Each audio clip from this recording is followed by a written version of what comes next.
Fala galera, mais um vídeo sobre aberturas. Falaremos hoje sobre a abertura inglesa, muito requisitada sempre nos vídeos, nas lives, muito requisitada nos comentários dos outros vídeos que eu fiz, né? Para fazer esse vídeo, eu dei uma procurada nos outros, o que o pessoal pedia, o que o pessoal perguntava mais assim que seria legal fazer de análise. E a abertura inglesa sempre aparecia como uma bem importante ali. A abertura inglesa que é C4 o primeiro lance. Então vamos lá. Nosso vídeo, como vocês já sabem, é um vídeo curto, objetivo, tentando trazer ideias gerais, um pouco de história, um pouco de jogadores referência, e vai ter um artigo com um pouco mais de detalhes que vocês vão encontrar na página do chess.com e vai estar linkado aqui na descrição do vídeo. Muito bem, então, princípios básicos de abertura, que certamente já falamos. 3 coisas: controlar o centro, desenvolver as peças e esconder o rei, fazer o roque, beleza. Então, por isso que as pessoas normalmente jogam muito mais E4, porque quando a gente aprende, esse é o lance que faz mais dessas coisas. Por quê? Você controla muito bem o centro, muito obrigado. Você abre caminho para o bispo, para a dama também, claro. Você vai desenvolver o cavalo já já e vai fazer o roque. Então você está fazendo o quê? Você está controlando o centro, desenvolvendo as peças e preparando o roque, beleza. O lance D4 controla muito bem o centro também. Abre caminho para as peças serem desenvolvidas, né? Mas para o bispo e para a dama também. Com um pouco mais de limitação, mas também abre. E não colabora tanto com o roque, porque o roque grande vai ser mais difícil normalmente, um pouco mais raro do que o roque pequeno. Então o branco vai ter que desenvolver aqui depois as peças mais adiante. Mas controla muito bem o centro e também abre caminho para desenvolver as peças, né? A abertura inglesa, C4, ela faz um pouco menos isso. Não quer dizer que ela é pior que o D4 que o E4. Ela é menos popular por razões óbvias, eu acho, né? O E4 e D4 conquista mais esses objetivos de centro. Principalmente do centro e desenvolvimento, porque o peão de C4 o peão de C2 quando vai para C4, ele não abre muita peça branca. Ele só abre a dama, que dificilmente vai ser desenvolvida para cá tão cedo, né? Beleza, e só estou explicando por que a inglesa é menos popular que os outros lances, tá? Quando alguém aprende, esse é o processo típico de um principiante no xadrez, totalmente justificável, porque os outros lances realmente são mais simples de entender, né? Muitas vezes, a inglesa vai transpor para o peão dama. Quando a gente fala transpor, é que as brancas vão acabar jogando D4 e a gente vai chamar a posição mais de peão-dama do que de inglesa, né? Por exemplo, antes da gente começar falando sobre a história da inglesa, né? Quando alguém joga cavalo F6, por exemplo, que é uma resposta normal, o branco pode jogar D4. Isso aqui, a gente normalmente já chama de peão-dama. Você vai falar, pô, por quê? Começou com inglesa, por que virou peão-dama agora, né? Quando o branco jogar D4, cavalo F6, isso é tudo convenção, tá, gente? São nomes só. Mas os nomes ajudam muito para facilitar na hora de estudar, na hora de procurar informação, né? D4, cavalo F6, C4 é o nosso normal para as brancas aqui. Beleza. A gente chama isso aqui de peão-dama. Posições de peão-dama. Agora o preto vai definir se é índia do rei, se é tipo ninja-índia, se é uma Benoni, se é um gambito benco, sei lá, uma índia da dama. Agora, por que C4, cavalo F6, D4 a gente também chama de peão-dama, né? Porque D4 é uma abertura dominante. Mais principal do que o C4. E o C4 é uma abertura recessiva. Então, quando a gente tem lances das duas aberturas, geralmente a gente puxa para a abertura dominante. Isso serve para denominação, os nomes que os próprios programas de xadrez dão para abertura, vocês vão ver. No chess.com aparece, né, sempre ali do lado dos lances. E também para, enfim, quando você estiver assistindo um vídeo ou um livro, lendo um livro, você vai ter sempre esses nomes, né? Então, abertura de peão-dama é quando o peão chega em D4 rápido, né? Claro, na abertura. E a inglesa mesmo, a inglesa raiz mesmo, é quando você não coloca o peão em D4. Você deixa o peão em D2. Você vai jogar muitas vezes com G3, às vezes com cavalo C3 rápido. Muito bem. Outra coisa importante é que, assim, a gente chama esses peões são centrais, claro. D4 os peões de D2 e E2. E esses peões aqui, vamos colocar em azul, eles não são peões centrais, são peões laterais. Só que eu poderia dizer que eles são peões semicentrais. Esse termo não existe, tá? Acabei de inventar. Mas é uma coisa que faz sentido porque é injusto comparar o peão de C com o peão de H, né? De um peão de A, desculpa. Ou o peão de F com o peão de H.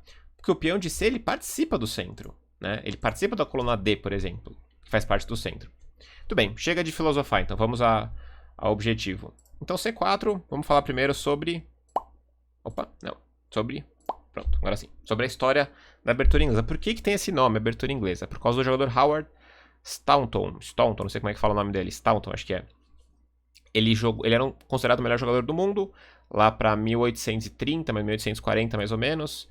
Ele perdeu do Adolf Andersen num torneio, que ele mesmo organizou, inclusive, que era a premiação de 500 libras, eu vi. 500 libras esterlinas era a premiação do torneio, que hoje equivale a, tipo, 400 mil libras, assim.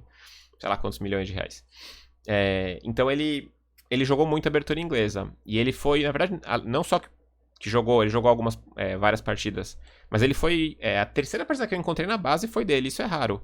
Geralmente, antes de alguém mais famoso jogar abertura, muitas pessoas jogam por acaso abertura, sem ter estudado, né? E ele foi a terceira partida da base que eu encontrei, foi com C4. Foi dele, do Howard Staunton. Ele jogou um match em 1840, 1840 e pouco, e ele jogou C4. Jogou de um jeito bem estranho, mas jogou.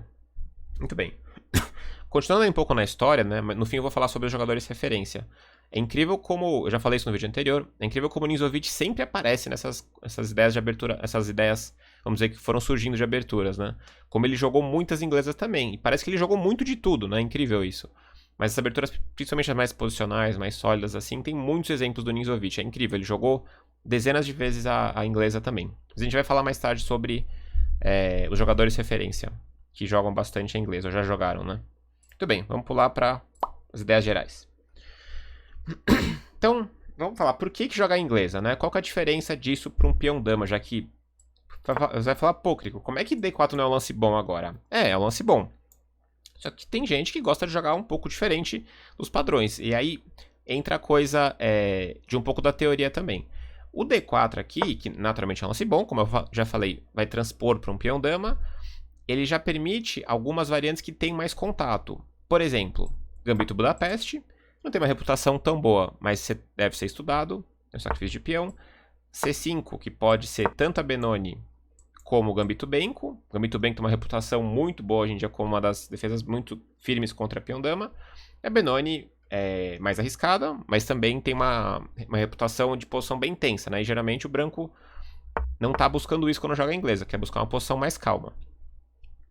Outra opção é que, quando o branco joga D4 no primeiro lance e D5, C4 tem um gambito de dama aceito, D pro C4, que é outra variante que deve ser estudada também. Além de outras, essas são as principais, acho que me vieram à cabeça. Então, quando você joga C4, você evita muito dessas coisas, porque não tem D5 agora, né? Se alguém joga cegamente D5 aqui, é um erro grave, porque você toma o peão, vai virar tipo uma escandinava. Dama toma, e agora cavalo C3 ganhando um tempo. E agora você vai jogar com E4, D4, né? E eu vou repetir isso, falei já 1 milhão de vezes isso nessa série de vídeos de dilemas de aberturas. Não existe um plano fixo em nenhuma abertura. Fala, ó, joga assim os primeiros 10 lances e acabou. Isso não é legal. Se você vai aprender um esquema, tipo mesmo o sistema London, né, que é um esquema de desenvolvimento, tem várias peças, usa aquilo como base, mas nunca faz isso sem pensar.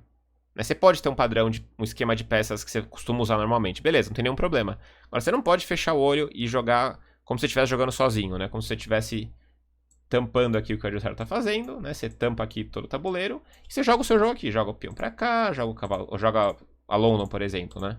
Sistema London, né? Joga D4, cavalo F3, bispo F4, desenvolve as peças normal e ignora o que ele tá. Não pode ignorar o que o seu adversário está fazendo. Não é uma boa ideia fazer isso. Porque você está sempre jogando de acordo com o que o seu adversário faz.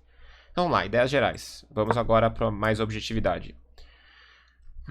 Então, depois de C4, por exemplo, cavalo F6, né, eu posso jogar G3 aqui, por exemplo. Que é a inglesa que eu tô falando, que é a inglesa mais raiz mesmo, inglesa, né? Não é a transposição para peão-dama.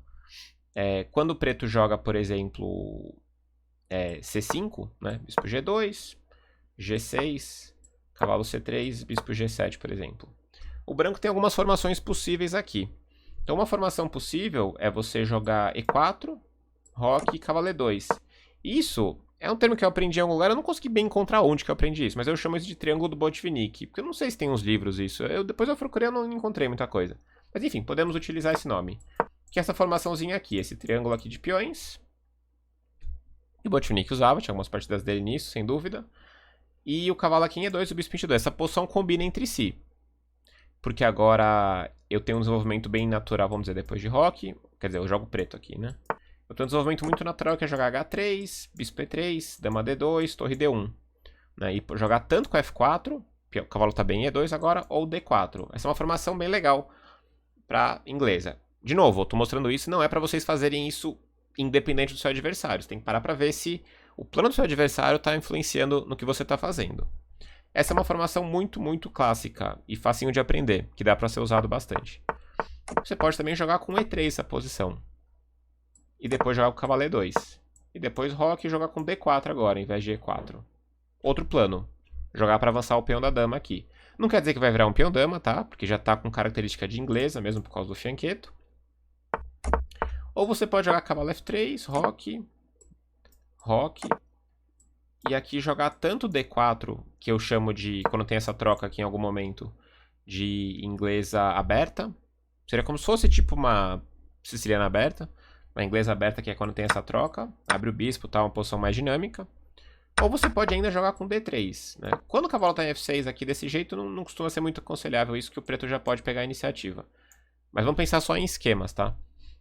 E um esquema depois é jogar torre B1, A3, B4. Agora, por que esse plano é tão legal de torre B1? Agora eu vou fazer o seguinte. Eu vou fazer de um jeito que as pretas estão entregando lance para as brancas de graça, tá? Então vamos lá. D4, cavalo F6, G3, vamos dizer que as pretas voltem o cavalo, tá? Isso não é bom, ninguém vai fazer isso com vocês. Só para mostrar o plano das brancas, porque eu não sei como é que faz para jogar só de brancas esse tabuleiro aqui do chess.com. Então a gente vai fazer que o cavalo tá indo e voltando aqui. Então cavalo aqui, vamos pensar nessa formação que eu mostrei para vocês. Tá, beleza. Cavalo G8 e B4. Então, isso aqui é um outro setup bem legal que dá pra ficar na cabeça de brancas. Isso aqui combina, né? Então, esse setup que eu mostrei combina, vou explicar pra vocês por que já. E o outro, que era do Botvinnik que eu falei, é esse aqui, ó, que também combina. Né? O cavalo combina com o peão aqui, que controla essa casa que tá fraca, que abre o caminho pro meu peão de F. Outro tipo de desenvolvimento é esse aqui que eu mostrei agora. Por que isso aqui é tão legal? Aqui vai ser um pouco diferente do plano das brancas. Você claramente vai jogar na ala da dama aqui. Você vai jogar com A4, A5 e o bispo aqui vai ser um monstro dos monstros. Por quê? Repara que quando você coloca os peões, né? Vamos dizer que o cavalo vai sair aqui. Eu vou jogar um A4 para ficar mais bonitinho ainda, né? Vamos fingir que eu consegui deixar o peão até em A6, né? Claro que isso não é tão fácil. Independente da torre estar caindo aqui também, né? Quando eu faço isso, esquece que a torre está caindo, tá, gente? Esquece. Estamos falando só de ideias posicionais. Olha como essa fileira de peões, nessa avenida de peões aqui, ela potencializa meu bispo de G2. Por quê? Essa casa agora, vou botar de azul para facilitar, está controlada pelo bispo e pelo peão. Aqui também, pelo bispo e por um peão meu. Aqui é a mesma coisa. Então, olha só que boniteza esse carnaval que ficou no tabuleiro aqui. Então, essa formação, essa diagonal de peões gigantesca aqui, ajuda muito o bispo a trabalhar. Né? E claro, de quebra, o cavalo também está ajudando aqui. Os cavalos estão ajudando também, porque eles também estão controlando casas. Né? Essas casas que eu mostrei agora aqui, essas em azul. Opa! Também são controladas pelos cavalos. Então essa formação aqui você cria um controle monstruoso na diagonal nas casas brancas, que vai ser o plano mais pra frente. Então só ver isso ajuda bastante para você ter essa noção visual do que você tem que fazer. Depende do que o preto fizer. A gente não tem tempo nesse vídeo. É uma coisa que tem que ser estudada com calma. Como reagir a cada plano das pretas, né? Bom, então essas são algumas formações que me vêm à cabeça da inglesa que são bem interessantes. Então uma das ideias é você geralmente fianquetar o bispo aqui com G3, joga o cavalo C3 e aí, dependendo como o preto fizer, você pode jogar com o cavalo em F3 ou cavalo em E2. Ideias mais ou menos gerais por aí, tá? Vou mostrar algumas das variantes agora. Na verdade, ideias gerais e variantes principais é meio que a mesma coisa, dependendo, né? É muito parecido, vamos dizer. Difícil determinar o que é o que, né? Tá, então, quando as pretas... As respostas principais das pretas. Aquilo que eu falei são esquemas, né? São esquemas que funcionam bem contra E5, que é a siciliana invertida. Isso aqui é exatamente uma siciliana, só que invertida. Fingir que o branco jogou E4, o preto jogou C5. O branco tem um tempo a mais. E muitas vezes vão jogar G3. Então, uma dica. Quem joga dragão, ou dragão acelerada de pretas como siciliana, é muito legal jogar uma inglesa de brancas. Por mais que a dragão seja mais agressiva, essa estrutura é exatamente igual a dragão. Exatamente igual a dragão. Cavalo F6, bispo G2. Isso aqui é uma siciliana dragão. Só que a diferença é que aqui, nessa posição, jogam as brancas, né? E4, C5, cavalo F3, G6. Se estivesse invertido. Aqui é lança das brancas com o bispo G2. Muito bem. Então as brancas podem jogar o E5, que é a siciliana invertida. Cavalo C3, cavalo F6. O G3 é o mais clássico da inglesa. Eu procurei que muitas partidas, mesmo antigas, o pessoal não jogava com fianqueto. Mesmo o Stalton, eu vi que tinha uma que ele jogou com fianqueto, com G3, E3, que foi curioso. Mas jogava muito com D3 aqui também, né? Cavalo F3, por exemplo, cavalo C6.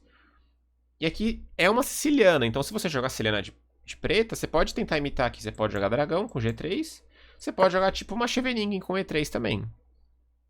Tipo uma Najdorf, né? D5, toma, toma. Isso aqui é como se fosse uma Najdorf, mais ou menos.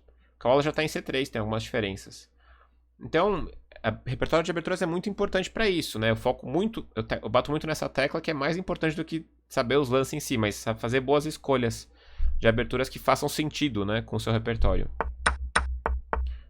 Só que geralmente o preto não abre aqui, o preto joga, sei lá, bispo B4, que é uma ideia, desculpa, E3, né? Pode ser bispo B4, um lance normal, ou pode fianquetar também, que seria tipo uma siciliana fechada invertida. Então geralmente tem essa reação, né? Mais comum é G3. Cavalo F3 é um lance um pouco mais moderno já. G3 é o mais típico mesmo, né? Aí cavalo C6, bispo G2. E aí, por exemplo, pode jogar, sei lá, pode jogar bispo C5 aqui desenvolvendo. Então, por exemplo, aqui um exemplo, vai, um exemplo. Eu falei que tem aquelas formações todas. Tem cavalo F3, tem E3 e tem E4, né? Então, qual que seria melhor contra essa, né? Só para dar um exemplo. O preço tem muitas formações. Então aqui, como o bispo está em C5, chama atenção o E3. Porque agora o bispo está batendo numa pedra aqui, né? Quando você joga E4, que não é para ser um lance ruim, mas certamente não é mais preciso aqui. Porque você está justificando o bispo dele aqui em C5 agora. Né? Então você tem que ter senso crítico. Por isso que eu tô falando, você não pode falar, não, eu jogo sempre E4. Gostei dessa. Vou ver o vídeo do Krikor aqui. Moleza, só jogar sempre com E4. Bispo ali, cavalo E2... E mais fácil, vou facilitar para todo mundo, vou facilitar minha vida aqui. Beleza, mas você vai ter várias dificuldades em algumas posições, porque seu adversário vai poder jogar de um jeito que questiona esse seu esquema, né? E BC5 é uma prova disso. Você deve jogar E3 aqui, provavelmente, né? E depois cavalo E2 e tentar jogar para limitar esse bispo. Depois jogar com D4, às vezes, ou até D3. Então, é isso que eu tô falando para vocês, né? É se adaptarem ao adversário. Bom... Então, além de E5, o preto pode jogar C5 também. E aí, cavalo C3, por exemplo, cavalo C6. E aí, de novo, dá para jogar cavalo F3, que é uma inglesa um pouco mais moderna, que mantém ideias de jogar com E3 e D4. Bem mais moderno isso, tipo, se G6, por exemplo. Aí E3 é bem interessante para jogar com D4. E tentar avançar com D5 depois. Se bispo G7, que é um lance natural, o preto já está inferior. Porque eu vou jogar com D5 agora. O cavalo vai ter problemas, né? Então aqui depois de E3 o preto deve jogar cavalo F6. Depois de D4 troca-troca. D5 virou um ataque para 9. Que vem da Caro-Kann, né? Então tem muitas transposições aqui vindo da inglesa. Mas de novo, mais comum é G3, né? Fianqueta lá e de novo, aqui você tem total liberdade para escolher seu esquema. Pode ser E4 e cavalo E2. Pode ser E3 e cavalo E2. Pode ser cavalo F3. E aí o preto pode jogar tanto E6 ou E5. Ele também tem o direito, né, de jogar flexível. E o único que geralmente não faz muito sentido é jogar tipo com assim tudo bem, mas E4 e cavalo F3 não combina, assim, D3, E4, isso aqui não costuma combinar. Não costuma ser bom, porque o cavalo tem que estar em E2 nessas posições, porque você pode jogar com F4 mais tarde. E o cavalo não combina muito, né, é ok também. Mas isso a gente vai criando vendo muitas partidas. A gente começa a ter uma noção melhor do que combina e o que não combina, né? Porque é fácil você entender esse raciocínio. Se você viu muita partida na vida, você fala, pô, mas eu nunca vi isso antes, né? Eu já vi tantos livros. Alguém pode pensar assim, né? Eu já vi tantos livros de partidas dos grandes jogadores e eu nunca vi alguém jogar assim. Nunca vi o Kasparov, o Karpov jogar assim, né? Deve ter alguma coisa estranha, né? Se ninguém nunca jogou desse jeito. Então essa formação é um pouco estranha. Então tem essas formações de inglesa. E, por exemplo, em relação às aberturas principais, às defesas principais, né? A Índia do Rei, por exemplo, né? A vantagem da Índia do Rei é que as pretas fecham o olho, né? E jogam rock. Lá, então a inglesa não assusta ninguém que joga Índia do Rei. Porque, tipo, G6 e o preto tá acostumado a lidar com E4 já, né? Então, assim, isso aqui é o mais ameaçador que o branco pode fazer, né? E isso é a teoria básica da Índia do Rei. Qualquer outro plano que você fizer aqui vai ser menos agressivo do que esse, né? Claro, você pode jogar, sei lá, G4 sacrificando o peão, mas você não vai fazer isso.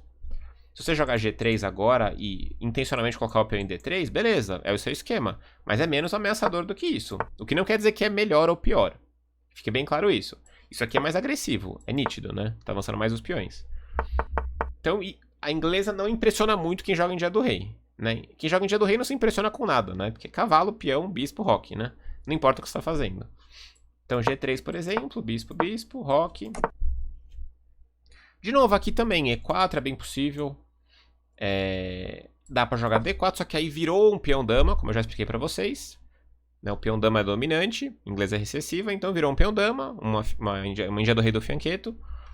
E E3 aqui é um pouco tímido, mas deixa que dá pra jogar também. E3 e cavalo E2. Parece um pouco tímido demais aqui, mas também dá. Mas vamos dizer que D3, e aí D6, cavalo F3, né? O preto pode jogar como se fosse uma índia do rei normal, cavalo D7 e tal, mas ele já pode jogar E5, né? Que é uma ideia típica da índia do rei. E tem muitas partidas clássicas nessa índia do rei aqui. Inglesa, na verdade. Isso aqui a gente chama de inglesa, não de índia do rei.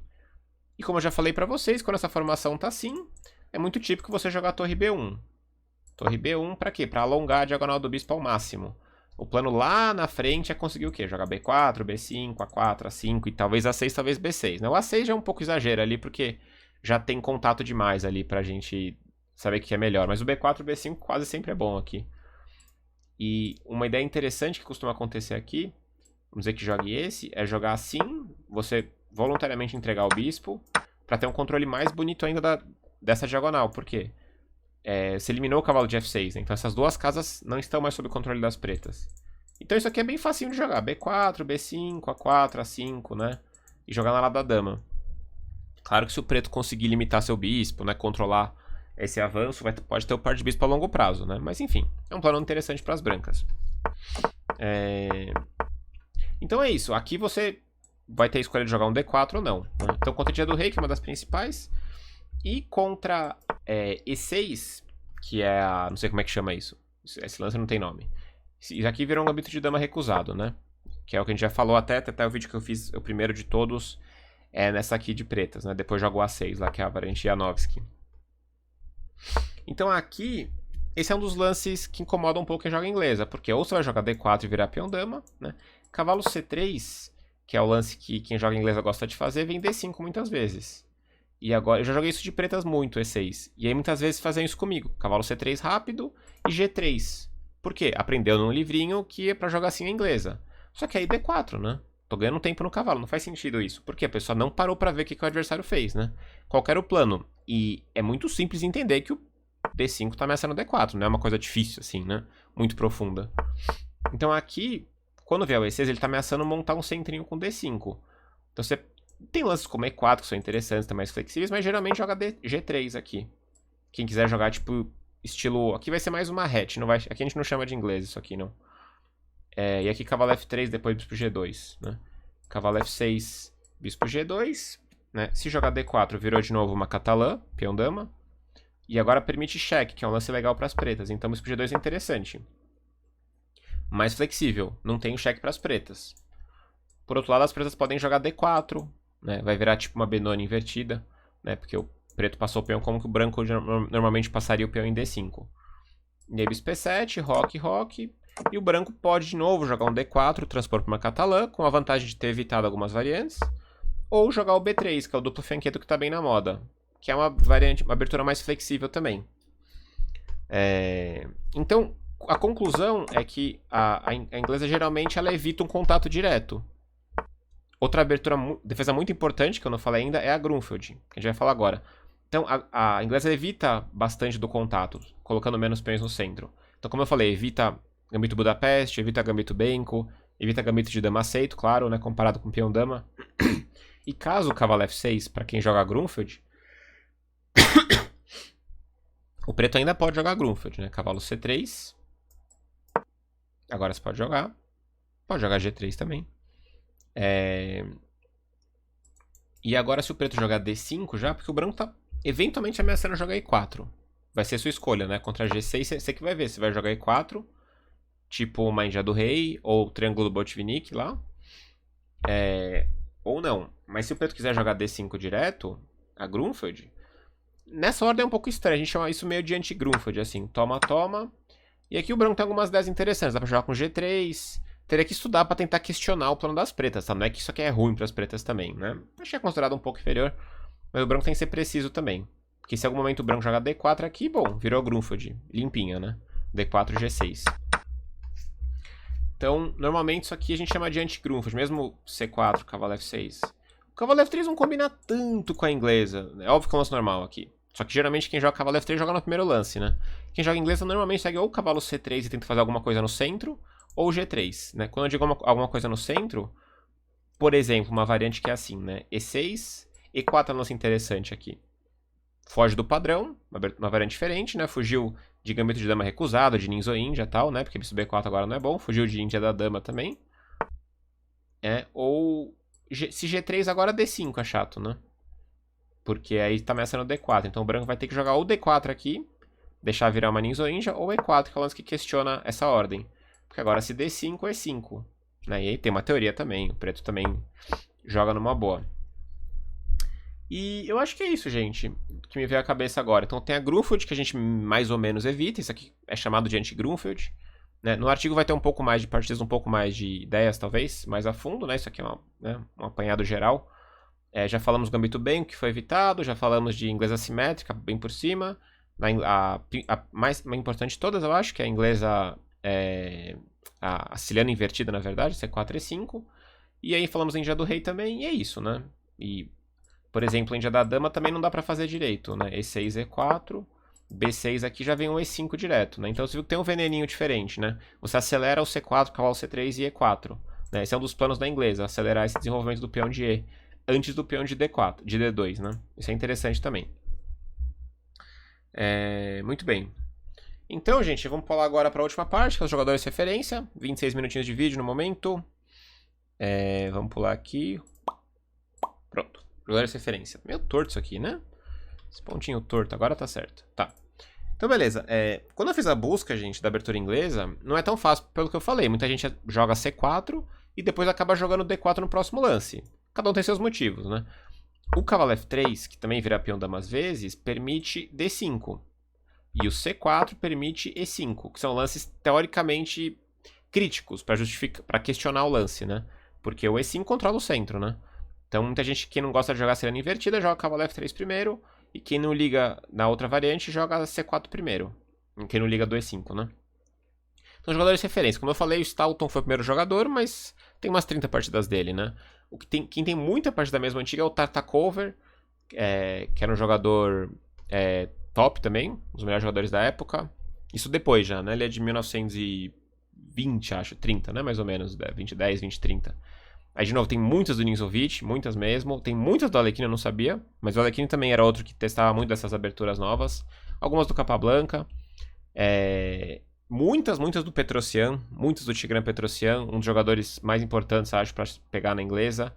O Karpov também, muitas. O próprio Kasparov jogou várias dessas inglesas também. Não olhei todos os campeões mundiais. Procurei alguns jogadores, mas esse era o Petrosian acho que é um bem importante aí. E Karpov também. Jogou bastante inglesa, com esquemas não só virando para peão dama, né? E dos jogadores atuais, o Aronian acho que é a melhor recomendação de todas, porque ele sempre tem esse estilo de jogar, tentar jogar o máximo criativo. E uma das vantagens grandes da inglesa é isso, você tira o adversário do padrão, né? Porque os esqueminhas de D4 são mais conhecidos sempre, e a inglesa sempre é mais flexível. Você pode flanquetar, você pode mandar um cavalo C3 e um E4 rápido, fazer, tipo, jogar como se fosse um peão rei com um C4 adicionado ali, né? Uma coisa mais flexível, mais diferente. Ou o fianqueto com G3. Geralmente são essas ideias aí. Ou vir pelo centro com cavalo C3. Tem ideias de E3 e D4, às vezes montando um centro. Um pouco mais raras podem acontecer também. Então, Aronian, eu acho, são um dos mais recentes, que é o jogador que eu procuraria bastante. O Nepomniachtchi joga bastante também, eu não sabia. O próprio Carlsen já jogou bastante, mas o Carlsen é um que joga de tudo, né? Então, qualquer partida do Carlsen vai ser legal você ver ideias diferentes, que ele certamente vai ter uma ideia da cabeça dele um pouco diferente. Muito bem, gente. Então, quase meia horinha de vídeo. Esse foi o nosso vídeo, então, falando sobre abertura inglesa. Lance um C4. Espero que vocês joguem de vez em quando. Certamente muitos de vocês já jogam, né? E queriam ter um embasamento um pouco melhor, né? E deixem nos comentários se vocês querem uma parte 2 dessa abertura. E como é uma abertura, acho que é a mais principal que eu falei até agora, né? Porque é o primeiro lance só, né? Eu nunca tinha falado de um lance só assim. Primeiro lance, tentar abrir todas as opções, porque realmente é muito amplo, né? O universo da abertura inglesa. Deixem nos comentários e sempre sugestões para próximos vídeos, outras defesas, outras aberturas, outras defesas, gambitos e etc. Não esquece de seguir o canal, de se inscrever no canal, aliás. Se inscrever no canal e de dar o like nesse vídeo, de curtir se você costuma gostar dos vídeos, se você curtiu essa análise, essa ideia geral de abertura. E até a próxima, galera. Fui! Não esquece de se inscrever no canal, é sério. De verdade. Fui.